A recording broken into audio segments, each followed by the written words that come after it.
proses pendirian rumah gebyok berasal dari kapal yang terbakar. Lunas kapal ini kemudian diangkat di dalam air kolam pelabuhan dan dijadikan bahan baku yang sudah diproses dan dipoles menjadi pilar seperti ini.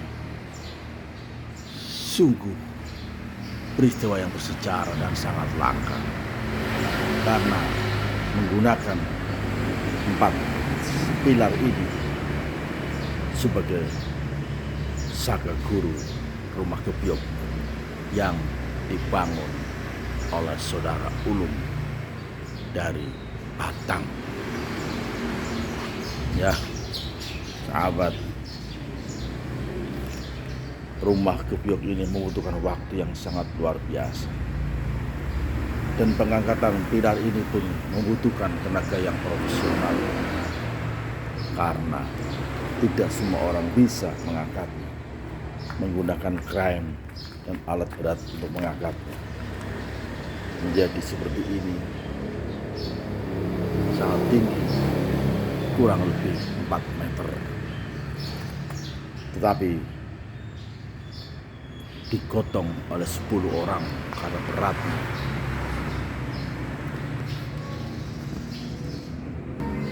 Dan pandangan yang belum jadi ini dari sisi depan masih membutuhkan tangan-tangan terapi untuk menyelesaikan pembangunan ini. Ukiran bercorak Jepara dan Bali yang insya Allah akan digunakan untuk majelis ta'lim, tempat berbagai diskusi tentang kebudayaan dan bangsa ini yang ekonominya sedang carut marut. Sebut saja 349 triliun yang diungkap oleh Menko Polhukam membuat DPR gerah dan saling tuding, todong, sikat dan sikut untuk menjatuhkan wibawa lembaga negara. Ada beberapa anggota DPR yang bertanya, tapi ada pula yang sifat kerasnya Menko Polhukam tadi. Ini tak berada alasan dan tidak ada kaitannya dengan 349 triliun itu. Tapi inilah butuh proses pembangunan yang juga butuh biaya. Dengan tertatih-tatih kita mengumpulkan sedikit demi sedikit dana untuk bisa mendirikan majelis ta'lim ini. Kami berharap bisa bermanfaat untuk kepentingan kemaslahatan umat. Ya, rumah gebyok ini semoga cepat terlaksana dan terwujud.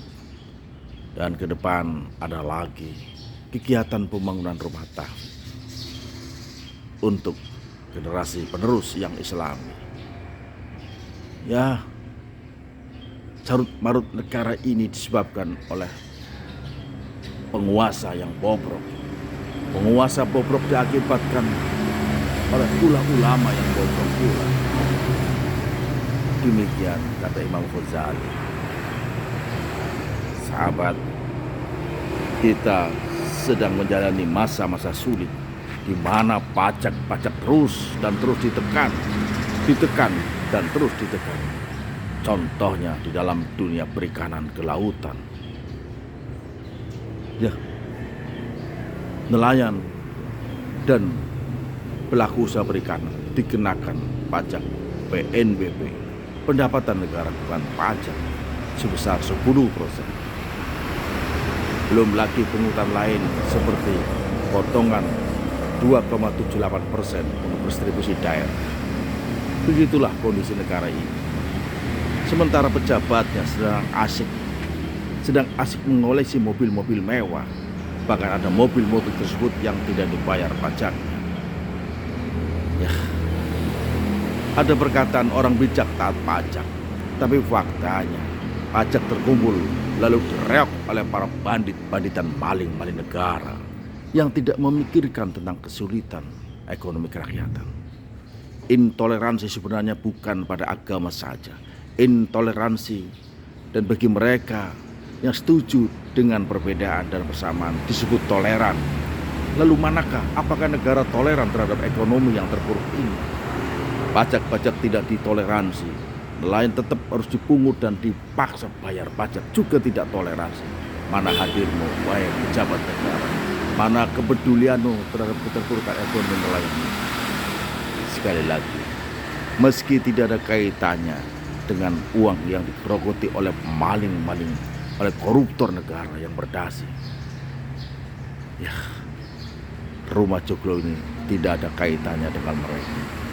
Semoga tetap berjalan sebagaimana mestinya untuk kepentingan kemaslahatan masyarakat bersama.